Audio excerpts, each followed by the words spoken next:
Ndrembava eo amin'ny vaovaon'ny finoana nofaranana omaly ny fankalazana ny fanamariana ny 20 taona ny chapelle Notre-Dame de la Paix Andrianarivo. Tompivavahana sy famparatiana ireo fikambanana kristiana misy ao aminy no nanamarika ny fotoana.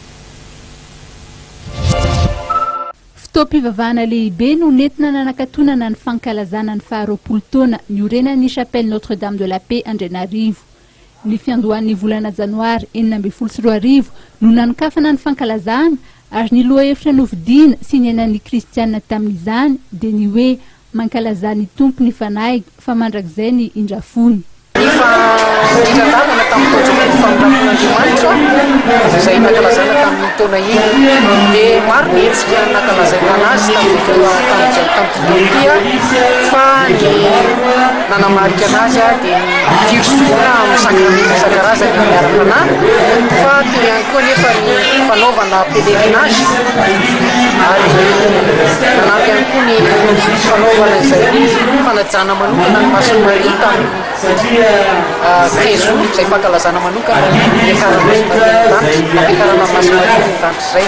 Samy manana ny maha-izy azy ny fiangonana tsirairay.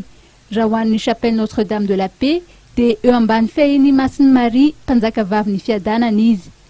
Raha 13 temonja ireo mpiangona tany am-piandohana izay be antitra tezaina ao amin'ny foyer de vie dia nitombo hatrany ny isan'ny mpino kristiana tonga nivavaka ka lasa lamesa 2 no atao rehefa lahady maraina.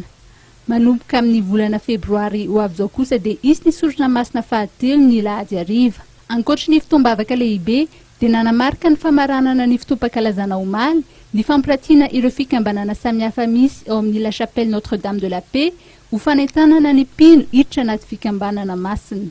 Fidiranao anatin'ny fikambanana masina moa dia tsy hoe fibeazana izay hoe fiainana ara-panahy izay ary haritratrarana izay tanjona izay hoe lalana izay tsoina Andriamanitra ny kristiana rehetra hoe tsono amin'ny fahamasinana atsono ihany koa amin'ny fahalavana fa ny tena fankatahaka dia Masony Maria ilay ren'Andriamanitra izay atao hoe mitondra fiadanana ary izany mitondra fiadanana hoe nanomezana antsika nanekena antsika ton'Andriamanitra mba hahafahany mampite antsika.